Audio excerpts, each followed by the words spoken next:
Line पास कर रही है, 1 2 3 4, ये जो 4 है वही हो जाएगा इलेक्ट्रिक फील्ड की स्ट्रेंथ।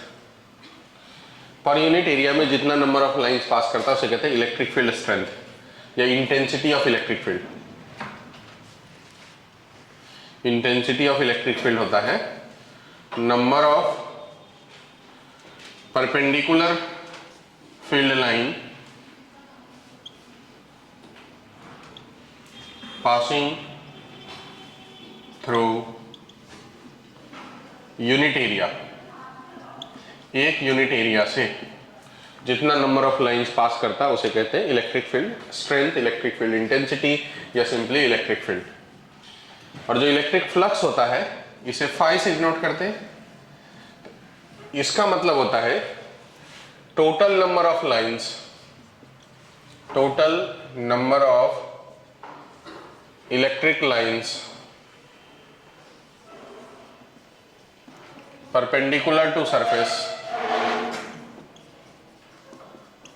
passing through area। किसी भी एरिया से जितना नंबर ऑफ टोटल लाइन पास करेगा उसे बोलेंगे इलेक्ट्रिक फ्लक्स। मान लो कि ये एक एरिया हमने कंसीडर कर लिया जिसकी वैल्यू ये है, यहां से मैंने इतने सारे लाइन पास करा दिया, 3 3 6 7 हो गए ना, तो यहां पर जो फ्लक्स की वैल्यू हो जाएगी वो 7 हो जाएगी। ठीक है, मतलब इसका मतलब देखो ये ध्यान से, ये है number of lines through unit area और ये है total number of lines through area. इसका मतलब ये हुआ कि अगर हमको फ्लक्स को लिखना हो तो हम इलेक्ट्रिक फील्ड इनटू क्या लिखेंगे, एरिया। इलेक्ट्रिक फील्ड है पर यूनिट एरिया वैल्यू और इनटू एरिया से मल्टीप्लाई कर देंगे तो टोटल वैल्यू आ जाएगी, हाँ कि नहीं। तो जो फ्लक्स हो जाते हैं वो डेफिनेशन के हिसाब से देखने के बाद फ्लक्स हो जाता है electric field into area vector. अब चूंकि ये नंबर है तो कैसा क्वांटिटी होगा, ये स्केलर। ठीक है, वैसे भी आपको पता है इलेक्ट्रिक फील्ड कैसा क्वांटिटी है, स्केलर क्वांटिटी है कि वेक्टर। कब से स्केलर हुआ वो, और एरिया वेक्टर क्वांटिटी। एरिया भी वेक्टर क्वांटिटी है और इलेक्ट्रिक फील्ड भी वेक्टर क्वांटिटी है और उसका प्रोडक्ट जो ये होने वाला है वो स्केलर क्वांटिटी है ना। तो दो वेक्टर का प्रोडक्ट स्केलर कब होगा, जब कौन सा प्रोडक्ट हो, डॉट प्रोडक्ट की क्रॉस प्रोडक्ट। मतलब अगर वेक्टर के टर्म में देखें तो flux is equal to E dot A है। जो एरिया है इसे एक्सियल वेक्टर कहते हैं, एक्सिस की तरफ इसका डायरेक्शन होता है, perpendicular to surface outward direction में इसका वेक्टर होता है। मतलब अगर आप एक पर्टिकुलर एरिया ए कंसीडर कर ले और यहाँ इलेक्ट्रिक फील्ड का डायरेक्शन मान लो ये है और एरिया आ जाना, एरिया वेक्टर ऑलवेज सरफेस पे परपेंडिकुलर होता है। इस दोनों के बीच का अगर एंगल थीटा हो गया तो ई डॉट ए को आप कह सकते हैं ई into A into cos theta, ऐसा कह सकते हैं। ई डॉट ए का मतलब ई into A into cos theta. ठीक है, तो न्यूमेरिकल वैल्यू में मैग्नीट्यूड निकालने का फॉर्मूला हो गया E into A into cos theta. Vector term में उसे ई डॉट ए बोलेंगे। एरिया वेक्टर हमेशा सरफेस पे परपेंडिकुलर होता है, इलेक्ट्रिक फील्ड परपेंडिकुलर हो या ना हो इस बात की कोई गारंटी नहीं है। अब इसमें अब अगर ऐसा है तो 2-3 कंडीशंस बनेंगे। पहला कंडीशन थीटा 0 डिग्री हो, मतलब इलेक्ट्रिक फील्ड और एरिया वेक्टर के बीच का एंगल 0। ये तब होगा जब इलेक्ट्रिक फील्ड पैरेलल हो एरिया वेक्टर के, और एरिया वेक्टर तो हमेशा सरफेस पे परपेंडिकुलर होता है, तो इसका मतलब इलेक्ट्रिक फील्ड जो है वो परपेंडिकुलर टू सरफेस हो। मतलब ऐसा अगर सरफेस है तो एरिया वेक्टर इधर है तो इलेक्ट्रिक फील्ड भी इसी डायरेक्शंस में हो, दोनों एक दूसरे के पैरेलल हो, तो सिचुएशंस में थीटा की वैल्यू कितनी डिग्री हो जाएगी, 0 डिग्री। और cos 0 कितना होता है 1, तो जो फ्लक्स हो जाएगा वो कितना हो जाएगा E इंटू ए। ठीक है, पॉजिटिव में कि नेगेटिव में, पॉजिटिव में। तो पॉजिटिव में, तो ऐसे जो पॉजिटिव नंबर्स आया, देखो इसका डायरेक्शन ये है तो ये एरिया सरफेस से दूर जा रहे हैं कि पास आ रहे हैं, तो इसे कहते हैं आउटगोइंग फ्लक्स। क्या कहते हैं, आउटगोइंग फ्लक्स। आउटगोइंग फ्लक्स हमेशा कैसा रहेगा, पॉजिटिव। दूसरा टर्म थीटा की वैल्यू 180 डिग्री हो जाए, थीटा की वैल्यू 180 डिग्री हो जाएगा तो उसका मतलब electric field anti parallel to area vector. इसका मतलब ये हुआ कि सरफेस पे एरिया वेक्टर तो मान लो इधर की तरफ है, तो इलेक्ट्रिक फील्ड उसके अपोजिट में होगा, वो भी परपेंडिकुलर टू सरफेस ही रहेगा, डायरेक्शन क्या रहेगा, अपोजिट। cos 180 की वैल्यू क्या हो जाती, तो फ्लक्स की वैल्यू क्या आ जाएगी, माइनस ई इंटू ए। बताओ सामने में नेगेटिव आ गया। अब यहाँ फील्ड लाइन एरिया पे आ रहा है कि एरिया से जा रहा है, आ रहा है, तो इसे कहते हैं इनकमिंग फ्लक्स। क्या कहते हैं, इनकमिंग फ्लक्स। मतलब इनकमिंग जो फ्लक्स होगा वो नेगेटिव होगा, इनकमिंग फ्लक्स नेगेटिव होगा, outgoing flux positive, incoming flux negative. इसमें तीसरा केस बनेंगे थीटा इक्वल टू 90 डिग्री का। 90 डिग्री कहने का मतलब इलेक्ट्रिक फील्ड परपेंडिकुलर हो गया किसका, एरिया वेक्टर के। इसका मतलब ये हुआ कि एरिया वेक्टर तो हमेशा सरफेस पे परपेंडिकुलर है, electric field along the surface हो जाएगा। इलेक्ट्रिक फील्ड कैसा हो जाएगा, अलोंग द सरफेस। अगर electric field along the surface हो तो उस केस में थीटा की वैल्यू कितनी हो जाएगी, 90, और cos 90 क्या हो जाता है, 0। तो फ्लक्स क्या हो जाएगा फिर, 0। मतलब इलेक्ट्रिक फ्लक्स जो है एक प्रकार का नंबर है, वो एक स्केलर क्वांटिटी है। वेक्टर के टर्म में ये होता है dot product of electric field and area vector. Magnitude के टर्म में इसे ई into A into cos theta कहते हैं। तीन कंडीशंस होंगे, जब एरिया वेक्टर पैरेलल हो इलेक्ट्रिक फील्ड के साथ तब फ्लक्स मैक्सिमम, और वैल्यू कितनी, ई इंटू ए। जब एरिया वेक्टर और फील्ड एक दूसरे पे परपेंडिकुलर होगा, मतलब electric field lines along the surface होगा, तो उस सिचुएशन में फ्लक्स की वैल्यू कितनी हो जाएगी, 0। और जब electric field anti parallel to area vector होगा, मतलब इनटू द सरफेस आएगा electric field perpendicular to surface, तो उस केस में फ्लक्स नेगेटिव होगा, मिनिमम हो जाएगा माइनस ई इंटू ए। और ऐसे फ्लक्स को कहते हैं कौन सा फ्लक्स, इनकमिंग फ्लक्स। और जो जाता है बाहर की तरफ उसे को क्या, कौन सा फ्लक्स कहते हैं, आउटगोइंग फ्लक्स। कोई दिक्कत। अब अगर इसका हमने यूनिट लिखना हो तो क्या लिखेंगे, फ्लक्स का यूनिट लिखना हो तो फ्लक्स स्केलर क्वांटिटी है, ये तो समझ गया, यूनिट लिखना है। तब देखो यूनिट क्या होगा, इलेक्ट्रिक फील्ड का यूनिट न्यूटन पर कूलम होता है ना, इलेक्ट्रिक फील्ड का यूनिट न्यूटन पर, एरिया का यूनिट तो न्यूटन पर कूलम, तो यह जगह न्यूटन मीटर स्क्वायर पर कूलम। ठीक है, इसी को और दूसरे तरीके से लिख सकते हैं, देखो ध्यान से, इलेक्ट्रिक फील्ड को वोल्ट पर मीटर भी कहते हैं ना, इंटू मीटर स्क्वायर। तो volt per metre into metre square, तो मीटर मीटर कैंसिल हो जाएगा, तो क्या हो जाएगा, volt into metre, volt into metre, ये इसकी यूनिट हो गई। बराबर, दोनों में से कोई भी यूज हो सकता है, न्यूटन मीटर स्क्वायर पर कूलम या फिर वोल्ट इंटू मीटर। अब अगर इसके डायमेंशन की बात करूं तो डायमेंशन देखो, फोर्स का dimension M L T minus 2 into L का स्क्वायर, ये हो जाएगा एम एल 3 हो जाएगा टी माइनस 2।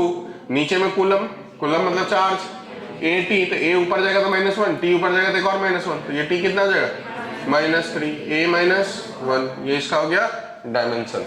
क्या इतनी बात समझ में आ गया। तो अगर कोई पूछेगा इलेक्ट्रिक फ्लक्स का मतलब क्या होता है, तो ये इसका मतलब ये हुआ, किसी भी सरफेस पे परपेंडिकुलर डायरेक्शन में जितना नंबर ऑफ लाइंस पास करता है उसी को क्या कहते हैं हम लोग, इलेक्ट्रिक फ्लक्स। ये एक काउंटिंग नंबर है, ये एक कैसा क्वांटिटी है, स्केलर क्वांटिटी है। फॉर्मूला इसका होता है dot product of electric field and area vector, मतलब ई into A into cos theta, जहां पर थीटा किसके किसके बीच का एंगल है, इलेक्ट्रिक फील्ड और एरिया वेक्टर के बीच का एंगल है। एरिया वेक्टर के बारे में पहले से प्री डिफाइन है, वो ऑलवेज परपेंडिकुलर टू सरफेस होगा और आउटगोइंग डायरेक्शन में। जैसे मान लीजिए ये सरफेस है, तो इस, हेलो भैया नमस्ते, नमस्ते, ये सरफेस है, तो सरफेस पे एरिया वेक्टर इधर की तरफ, बाहर की तरफ, इस पे परपेंडिकुलर दो हो सकते हैं, ऐसा परपेंडिकुलर हो सकता है और ऐसा परपेंडिकुलर हो सकता है, बराबर। तो एरिया वेक्टर में फिक्स है कि वो सरफेस पे परपेंडिकुलर होगा और टुवर्ड्स व्यूअर होगा, मतलब perpendicular to surface, away from surface. ये एरिया वेक्टर का डायरेक्शन फिक्स है, ये एक्सिस के डायरेक्शन में होता है, उसे एक्सियल वेक्टर कहते हैं, बराबर है। साथ में जो इलेक्ट्रिक फील्ड है, अगर वो उसके साथ जो भी एंगल बनाएगा वो एंगल के साथ कॉस थीटा रखेंगे, इलेक्ट्रिक फील्ड और एरिया को मल्टीप्लाई करेंगे, तो जो क्वांटिटी आएगी वो क्वांटिटी आएगी फ्लक्स। तीन कंडीशन बनेंगे, 0 डिग्री, 180 डिग्री और 90 डिग्री। जब electric field along the surface होगा तो फ्लक्स की value 0, electric field along the surface, जैसे कि ये वाला सरफेस है, मान लो इलेक्ट्रिक फील्ड यहाँ से 10 पास कर रहा हो तो फ्लक्स 10 हो जाएगा टोटल एरिया में, बराबर। पर अंदर की तरफ जा रहा है तो -10 बोलेंगे। इलेक्ट्रिक फील्ड ऐसे बाहर की तरफ आ रहा हो तो क्या बोलेंगे, +10। और फील्ड लाइन ऐसे अलोंग द सरफेस गया, ऐसे जा रहा है तो क्या हो जाएगा, क्योंकि वो इस एरिया से पास ही नहीं कर रहा है, वो एरिया को टच करते हुए निकल रहा है, पास थोड़ी कर, पास करना टच करना दोनों अलग अलग बात है ना। तो ये पास नहीं कर रहा है, टच करते हुए ऐसे निकल रहा है along the surface. Field line जो है वो एक्चुअली में सरफेस को पास नहीं कर रहा है, इसीलिए वहां पर काउंट क्या हो रहा है, जीरो। और डेफिनेशंस क्या है, जितना number of lines perpendicular to surface area से पास करेगा वो है फ्लक्स, और जब पास ही नहीं करेगा तो वैल्यू क्या हो जाएगी, इसीलिए थीटा इक्वल टू 90 डिग्री पे फ्लक्स की वैल्यू क्या हो जा रही है, जीरो, अगर फील्ड लाइन कैसा हो, अलोंग द सरफेस हो। इतनी बात सबको समझ गया, तो लिखते हैं फिर। ये पूरी बातें आप लिख लोगे कि मैं लिखाऊं वर्ड में, वर्ड में लिखाऊं, लिखो। इलेक्ट्रिक फ्लक्स के बारे में, it is the total number of electric field lines passing through particular area in the direction perpendicular to surface. It is total number of electric field lines passing through any area perpendicular to surface, passing through any area perpendicular to surface, perpendicular to surface. It is, अगला point, flux denoted by phi, flux denoted by phi, it is dot product of electric field and area vector, it is dot product of electric field and area vector, dot product of electric field and area vector, it is scalar quantity, scalar quantity। अब आगे मैं बोलता नहीं, तो जो board पे वो लिख लो। फ्लक्स निकालने,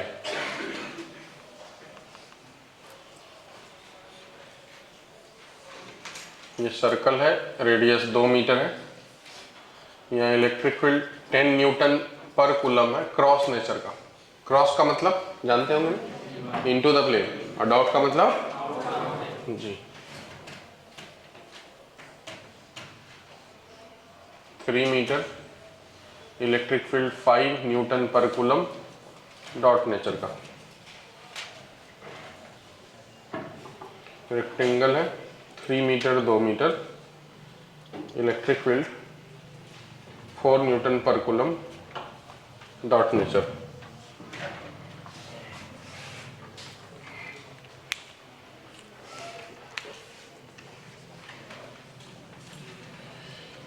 electric field 10 newton per coulomb, 30 degree, 2 metre 1 metre.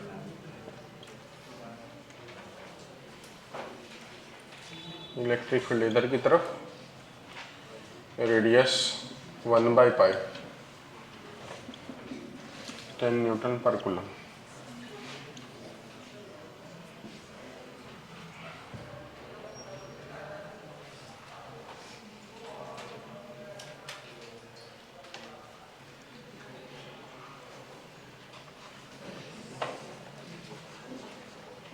ऐसा डिस्क है, 10 न्यूटन पर कूलम, ये एंगल 30 डिग्री, रेडियस 5 मीटर।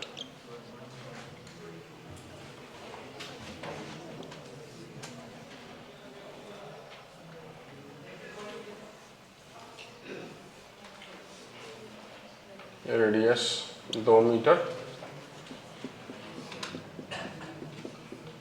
ऐसा डायरेक्शन में इलेक्ट्रिक फील्ड है, 10 newton per coulomb. Flux through curve surface निकालना है, फ्लक्स थ्रू सर्कुलर सरफेस निकालने,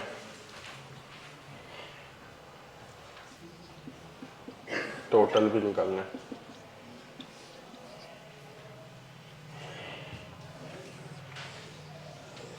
ये हेमीस्फीयर है,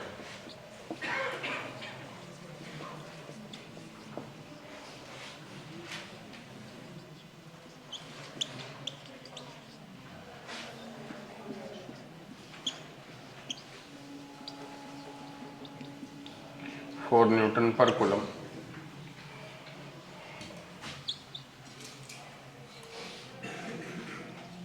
टोटल निकाल लें।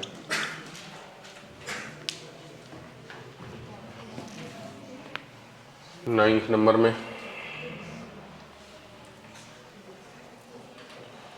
क्यूब है,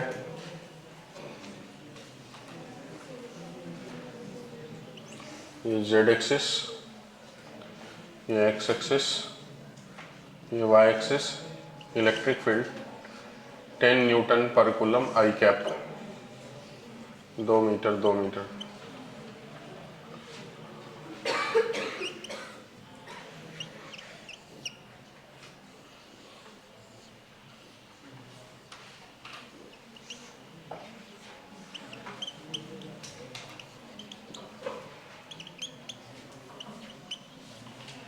electric field 4 j cap newton per coulomb.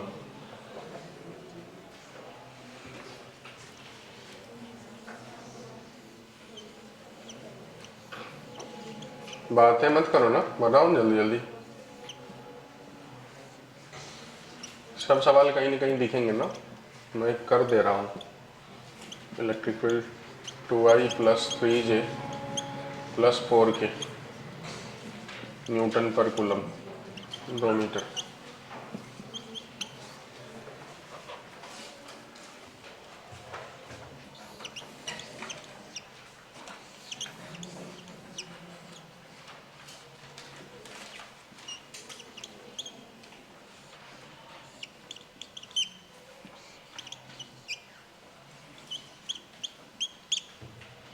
Electric field 4i minus 3j newton per coulomb, 2 metre.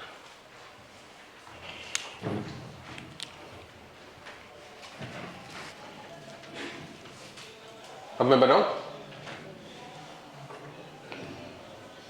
देखो अब मैं बनाता हूं। ईस्ट वाले का फ्लक्स यहां पर इनकमिंग है तो माइनस, फील्ड की वैल्यू 10, एरिया की value pi into R square. यहां पर फ्लक्स आउटगोइंग है तो प्लस, फील्ड की वैल्यू 5, पाई इंटू 3 का स्क्वायर। यहां पर भी फ्लक्स आउटगोइंग है तो प्लस, फील्ड की वैल्यू 4, एरिया की वैल्यू 3 इंटू 2। यहां पर फ्लक्स 0 क्योंकि ये अलोंग द प्लेन है, बस डराने के लिए वैसा है, पर डायग्राम तो लग रहा है ना कि प्लेन में है। वो 30 डिग्री पे रहे, 40 डिग्री पे रहे, क्या फर्क पड़ता है, ऐसा कुछ भी रहे, कोई फर्क नहीं पड़ने वाला। अलोंग द प्लेन है तो फ्लक्स 0। इस वाले केस में आउटगोइंग है तो 10 इंटू पाई इंटू 1/पाई का स्क्वायर। ये वाले में देखो ये भी अलोंग द प्लेन है तो फ्लक्स क्या हो जाएगा, 0। चलो इतनी लिख लो।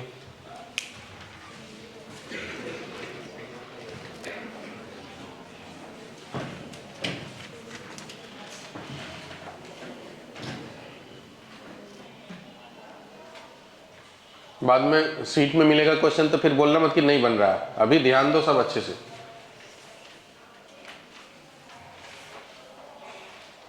ये जितने भी चीज अभी पढ़ रहे हैं ये एक बार फिर से पढ़ेंगे मैग्नेट में सेम, तो तब ऐसे कट मार के निकल लूंगा। सेम पढ़ेंगे, सेम 100% सेम, बस ई के जगह बी होगा, इतना सा अंतर होगा। इलेक्ट्रिक फील्ड की जगह मैग्नेटिक फील्ड होगा। हटा दो इसको।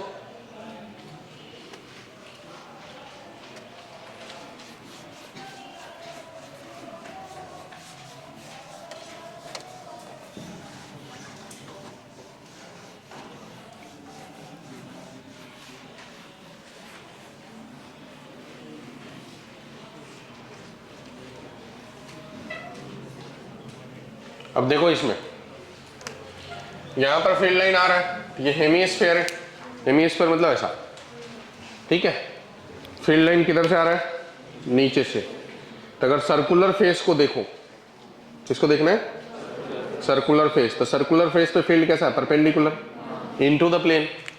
तो सर्कुलर फेस का क्या आ जाएगा, माइनस में आएगा। फील्ड कितनी है 10, एरिया पाई आर स्क्वायर, तो 2 का स्क्वायर 4 इंटू 10 माइनस 40 पाई। किसी को कुछ दिक्कत है इसमें तो बताओ। सर्कुलर फेस का, सर्कुलर फेस मतलब ये नीचे का ढक्कन, ठीक है। इस पे इनकमिंग फील्ड ऐसे की तरफ आ रहे, फील्ड ऐसे आ रहा है, तो फील्ड परपेंडिकुलर टू सरफेस है, तो फील्ड इनटू एरिया, सर्कल का एरिया, बराबर। अब बताओ कर्व सरफेस में क्या होगा? कर्व सरफेस मतलब ऐसा, तो ये जो फील्ड इधर से आ रहा है, ये टॉप पॉइंट पे फील्ड टेंजेंट पे परपेंडिकुलर होगा, लेकिन बाकी पॉइंट पे परपेंडिकुलर तो नहीं होगा। देखो, जो फील्ड यहां से निकलेगा वो टेंजेंट पे परपेंडिकुलर, पर जो यहां से निकलेगा वो टेंजेंट पे परपेंडिकुलर नहीं है ना, तो फिर सबका कंपोनेंट निकाल के सॉल्व करना पड़ेगा, हाँ कि नहीं, बराबर। लेकिन डेफिनेशंस जो है फ्लक्स का क्या है? Number to lines passing through area perpendicular to surface. आप ये बताओ कि जितना लाइन आया है उतना ही तो पास करेगा ना कुल मिला करके, तो जो ये है वही आंसर होगा उसका। ये वाला तो परपेंडिकुलर टू सरफेस है ना, सर्कुलर फेस पे, हाँ कि नहीं। ऊपर वाले सरफेस पे परपेंडिकुलर टू सरफेस नहीं है, तो ऊपर वाले कर्व सरफेस पे एरिया भी तो अलग अलग आ रहा है ना, तो जब उसको रिजॉल्व करके इंटीग्रेट करके निकालेंगे तो वही नंबर आएगा जो एग्जैक्टली नीचे से फ्लक्स आ रहे हैं। तो जितना इनकमिंग है उतना ही आउटगोइंग होगा, मतलब ये जो कर्व सरफेस के थ्रू फ्लक्स होगा वो भी इतना ही होगा, बस पॉजिटिव नंबर हो जाएगा, 10 इंटू पाई इंटू 2 का स्क्वायर। आपको ये बात समझा कि नहीं, पहले ये बताओ। जितना नीचे से आ रहा है, नीचे से आ रहा है सर्कुलर फेस, जैसे ऊपर सिर्फ कर्व सरफेस का बोलता निकाल लेते, कर्व सरफेस का निकालना कितना मुश्किल काम होगा, क्योंकि हर जगह पर एंगल अलग अलग है, एरिया के साथ इलेक्ट्रिक फील्ड का, है कि नहीं। तो वो सबको इंटीग्रेट करने के बजाय हमने ऐसा डेफिनेशंस का यूज किया। डेफिनेशंस कहता है कि नंबर ऑफ फील्ड लाइंस गिनना है हमको, तो number of field lines perpendicular to surface, तो ऊपर से टॉर्च जला देंगे तो इस हेमिस्फीयर का जो मतलब एरिया बनेगा, जो शैडो बनेगा वो सर्कल ही तो बनेगा, सर्कल ही बनेगा ना। तो उस सर्कुलर शैडो के ऊपर इलेक्ट्रिक फील्ड तो परपेंडिकुलर है, तो जितना फ्लक्स उस सर्कुलर शैडो के थ्रू हो सकता है उतना ही टोटल कर्व सरफेस के थ्रू होगा। इसका मतलब यही वैल्यू होगा, बट वो आउटगोइंग है इसलिए प्लस में लिखेंगे। तब टोटल की अगर बात करेंगे तो क्या हो जाएगा? 0। जब भी फ्लक्स टोटल 0 होगा तो ध्यान रखना, इसका मतलब यह हुआ कि उस जगह पे कोई चार्ज नहीं है। आगे चल के गॉस थ्योरम पढ़ेंगे, गॉस थ्योरम में होता है, आगे चल के पढ़ेंगे गॉस थ्योरम, उसमें होता है total flux equal to Q inside by epsilon nought. तो अगर कभी ये 0 हो जाए तो इसका मतलब अंदर में चार्ज नहीं है, और अगर अंदर में चार्ज नहीं है तो फील्ड यूनिफॉर्म होगा। कैसा फील्ड होगा? यूनिफॉर्म, क्योंकि चार्ज नहीं है, चार्ज रहेगा तो फील्ड की वैल्यू बदलेगी, और चार्ज नहीं है तो फील्ड क्या रहेगा? यूनिफॉर्म। ऐसे ध्यान रखना आगे चल करके। अब देखो ध्यान से, यहां पर आया तो यहां पर साइड से भेज रहे हैं, तो साइड से भेज रहे हैं तो एक स्फीयर है, उसको हमने ऐसे कट कर दिए, हेमिस्फीयर बन गया। फील्ड किधर से आ रही है? इस हेमिस्फीयर को एक बार और कट कर दो ऐसे, तो जैसे कट करोगे तो आपको समझ में आएगा ऐसा टाइप का फेस, ये वाला भी सर्कल, सेमी सर्कल ही है, हाँ कि नहीं। एप्पल को ऐसे 4 टुकड़ों में काटे, कैसा आता है उसका फेस, याद आ रहा है? एक ऐसे कट किए और फिर ऐसे कट किए, तो ऐसा सर्कुलर ही तो बनेगा ना वो, मतलब ये पीछे के एंड और सामने के एंड के बीच में कैसा फेस बनेगा? वो सेमी सर्कल बनेगा ना। तो जो ये फील्ड आ रहा है तो वो फ्लक्स नेगेटिव होगा कि पॉजिटिव? क्योंकि इस कर्व पे तो इनकमिंग है, तो इसलिए नेगेटिव। वैल्यू कितनी है? 4। एरिया की जगह क्या यूज करेंगे? पाई आर स्क्वायर बाई 2। क्या यूज करेंगे? क्योंकि अगर पूरा स्फीयर कंसिडर करते तो ये पूरा स्फीयर का सर्कल होता, पूरा कंप्लीट सर्कल, तो उस कंप्लीट सर्कल का कितना सर्कल यूज हो रहा है? आधा, तो पाई आर स्क्वायर बाय 2। ठीक है, तो ये होगा इनकमिंग। और इसी का दूसरा टुकड़ा जो इस साइड वाला टुकड़ा है,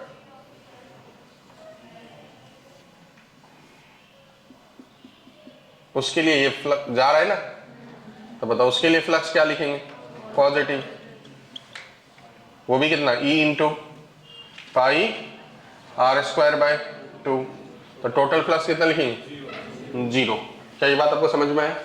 तो आधा मतलब उसको हमने 2 हिस्सों में बांट दिया, बराबर। एक बार विजुलाइज करो तो इसे, एप्पल को देखना है, एप्पल को एक बार ऐसे कट किया आधा, फिर बचे हुए आधे एप्पल को ऊपर से ऐसे कट किया, तो ऐसा टाइप का शेप बनता है। और यहाँ पर ऐसा स्फेरिकल, हाँ कि नहीं। नीचे वाला भी एक बेस सर्कुलर फेस जैसा, मतलब सेमी सर्कल जैसा बनता है, और इधर भी एक सेमी सर्कल जैसा फेस बनेगा ना। तो ये वाला सेमी सर्कल फेस, तो जो फ्लक्स आ रहे हैं इस सरफेस से उसके उसका जो इधर टॉर्च जलाएंगे तो शैडो बनेगा, तो ये सेमी सर्कुलर शैडो ही बनेगा, तो सेमी सर्कुलर एरिया ही लेना है अपन को। तो पाई आर स्क्वायर बाय 2। तो अगर कर्व सरफेस एरिया लेंगे तो कितना हो जाएगा, 4 पाई आर स्क्वायर होता है, उसके 4 हिस्से करेंगे तो पाई आर स्क्वायर हो जाएगा। तो पाई आर स्क्वायर इंटू ई, लेकिन आंसर गलत हो जाएगा क्योंकि पाई आर स्क्वायर इंटू ई तो तभी आंसर होता है जब हर जगह इलेक्ट्रिक फील्ड परपेंडिकुलर होती। ठीक है, तो इसलिए उसका जो रिजल्टेंट वैल्यू है वो पाई आर स्क्वायर बाई क्या है, 2 इंटू ई। बराबर है, विजुलाइज हुआ। चलो ये 2 लिखो आप।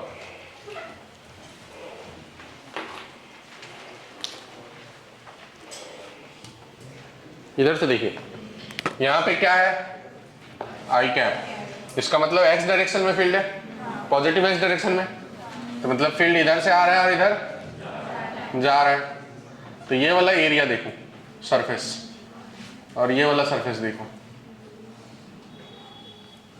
2 सरफेस ऐसा, इधर से फील्ड आ रहा है और इधर की तरफ फील्ड। हेलो, रुको ना। तो जो फील्ड लाइन इधर से आ रहा है वो इस वाले सरफेस पे पॉजिटिव की नेगेटिव, नेगेटिव इनकमिंग हुआ, और वही फील्ड लाइन इधर से जा रहा है तो इस वाले सरफेस पे पॉजिटिव मतलब आउटगोइंग। तो जो फील्ड लाइन इधर से आ रहा है और इधर जा रहा है वो इस सरफेस पे कैसा है, अलोंग द सरफेस, है कि नहीं। तो इसका फ्लक्स ये वाले सरफेस पे अलोंग द सरफेस, तो फ्लक्स ये वाले सरफेस पे पीछे वाले सरफेस पे, मतलब जो ये चारों सरफेस है उस पे क्या हो जाएगा, 0। तो इस पे फ्लक्स 0, इस पे भी 0, इस पे भी फ्लक्स 0, और पीछे वाले पे भी फ्लक्स 0। तो सिर्फ इस जगह में फ्लक्स होगा ये वाले, तो इस वाले ये सारे सरफेस पे फ्लक्स होगा, पॉजिटिव की नेगेटिव। फील्ड की वैल्यू कितनी कांस्टेंट है, 10 इंटू एरिया साइड का स्क्वायर, तो -40 बराबर। और इधर वाले पे फ्लक्स पॉजिटिव की नेगेटिव, पॉजिटिव, बोलो 10 इंटू एरिया 2 का स्क्वायर, तो कितना हो गया +40। तो टोटल फ्लक्स कितना हो जाएगा बताओ, total flux 0, -40 + 40 equal to total flux क्या हो गया 0। मैंने बोला जब भी क्लोज सरफेस के थ्रू फ्लक्स 0 होगा तो इसका मतलब फील्ड कैसा है, यूनिफॉर्म। तो यूनिफॉर्म कहने मतलब सब जगह कांस्टेंट, वही तो कांस्टेंट यहाँ 10 लिए और वही यहीं यहाँ 10 लिए। अगर कांस्टेंट नहीं होता तो यहाँ पर दूसरा होता तो फिर फ्लक्स टोटल फ्लक्स 0, तो फिर इनसाइड में कुछ ना कुछ चार्ज होता, मतलब अगर टोटल फ्लक्स 0 हुआ तो इनसाइड में चार्ज, और अगर इनसाइड में चार्ज नहीं है तो फील्ड कैसा है, यूनिफॉर्म। बराबर। अब इसी तरीके से आप बाकी बना सकते हैं, बनाओ। इस वाले में ये वाले जो नीचे के सरफेस है उसके थ्रू फ्लक्स होगा, और ये जो ऊपर के सरफेस है उसके थ्रू फ्लक्स होगा।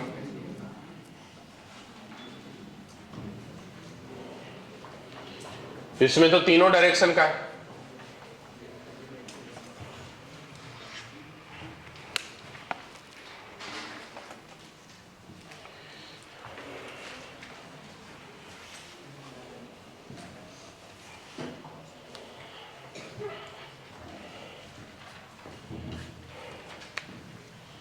नीचे वाला फ्लक्स नेगेटिव -4 इंटू 3 का स्क्वायर 9, ऊपर वाला फ्लक्स पॉजिटिव 4 इंटू 3 का स्क्वायर 9, टोटल वैल्यू 0।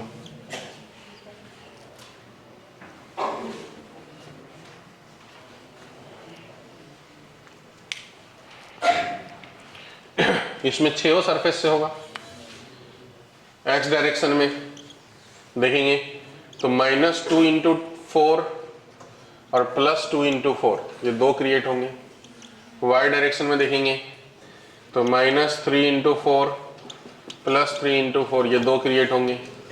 और जेड डायरेक्शन को भी देखेंगे तो -4 इंटू 4 +4 इंटू 4 ये क्रिएट होंगे। तो टोटल वैल्यू क्या हो जाएगा 0, सबको ऐड कर देंगे तो एक्स डायरेक्शन का भी टोटल वैल्यू 0, वाई डायरेक्शन का भी टोटल वैल्यू 0, जेड डायरेक्शन का भी टोटल वैल्यू 0। उसी तरीके से इसमें एक्स और वाई डायरेक्शन का निकालना है, यहां पर भी टोटल वैल्यू 0 आ जाएगी।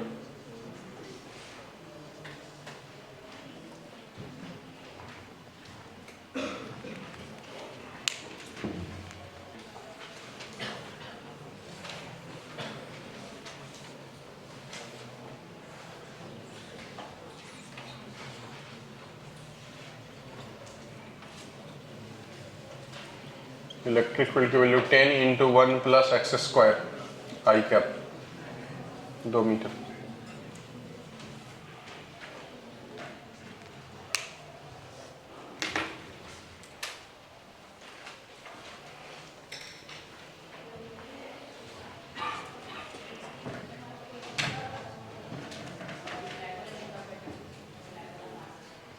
बना पाओगे? मैं बना दूं? ये वाले सरफेस YZ प्लेन में है, तो इस वाले सरफेस पे x की वैल्यू क्या यूज करेंगे? 0, क्योंकि x एक्सिस में इधर में उधर गया, तो x की वैल्यू 0, तो फील्ड की वैल्यू कितनी हो जाएगी? 10। तो फ्लक्स की वैल्यू -10 इंटू 2 का स्क्वायर -40। और जब इस सरफेस पे आएंगे तो बताओ, इस सरफेस पाने के लिए x में कितना आगे जाना पड़ा? 2 मीटर। तो फील्ड की वैल्यू कितना हो जाएगा? 10 इंटू 1 प्लस 2 का स्क्वायर 4, कितना हो जाएगा? 50। तो प्लस कितना लिखेंगे? +50 इंटू 2 का स्क्वायर 200। तो जो टोटल फ्लक्स होगा 160। तो टोटल फ्लक्स जब भी 0 ना हो, इसका मतलब फील्ड यूनिफॉर्म नहीं है। तो देखो फील्ड यूनिफॉर्म है क्या? बदल रहा है ना एक्स के हिसाब से, तो इसका मतलब फील्ड नॉन यूनिफॉर्म बना। दो एक बार अच्छे से देख लेना, समझा कि नहीं समझा वो बता देना, नहीं समझा तो फिर से एक्सप्लेन करेंगे।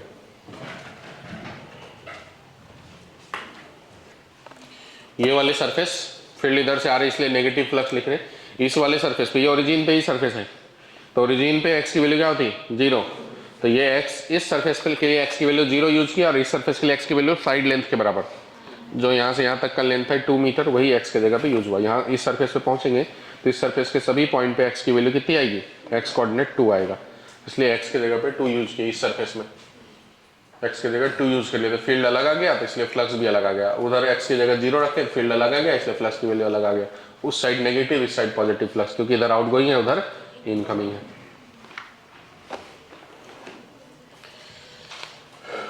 हो जाए तो एक और बना देना।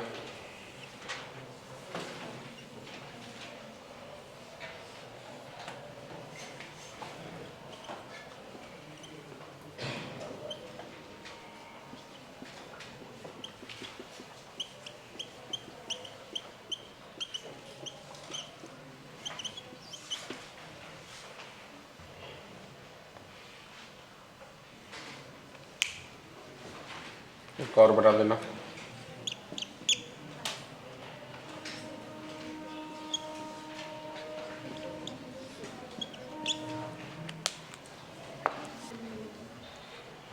इस वाले में इस सरफेस पे x की वैल्यू 0, तो इस सरफेस पे x की वैल्यू 3, तो x की वैल्यू 0, तो e की वैल्यू 5, 2 ज़ाट कितना 10, तो फ्लक्स की वैल्यू -10 इंटू 3 का स्क्वायर -90। और इस वाले सरफेस पे e की वैल्यू 5 इंटू 2 प्लस 3 का स्क्वायर 9, 9 3 12 2 40 इंटू 5 70, तो फ्लक्स की वैल्यू +70 इंटू 3 का स्क्वायर 9, 630। इसलिए फ्लक्स की वैल्यू कितना जाएगा? 540। बस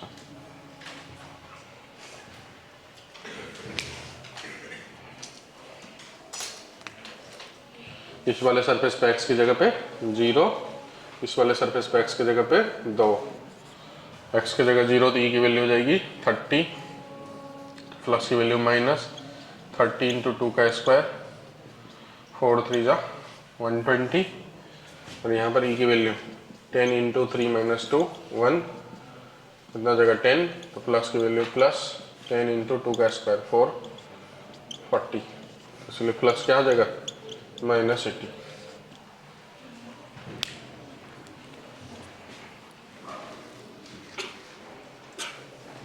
ये मैंने आई कैप लगाया, सेम चीज जे कैप लगाएगा तो y के टर्म में देगा, और अगर के कैप लगाएगा तो z के टर्म में देगा।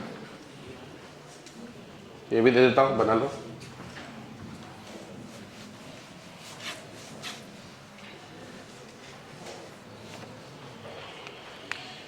Field equal to 5 1 + y j cap.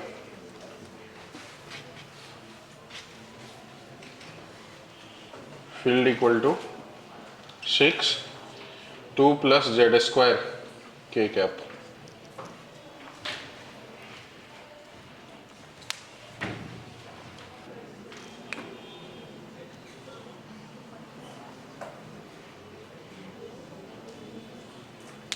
देखो इसमें y वाला मतलब ये वाला सरफेस और ये वाला सरफेस, इस वाले सरफेस पे y 0 रखना है, इस वाले सरफेस पे y 2 रखना। और z का मतलब ये पीछे वाला सरफेस z 0 रखना और ये सामने वाला सरफेस z 2 रखना।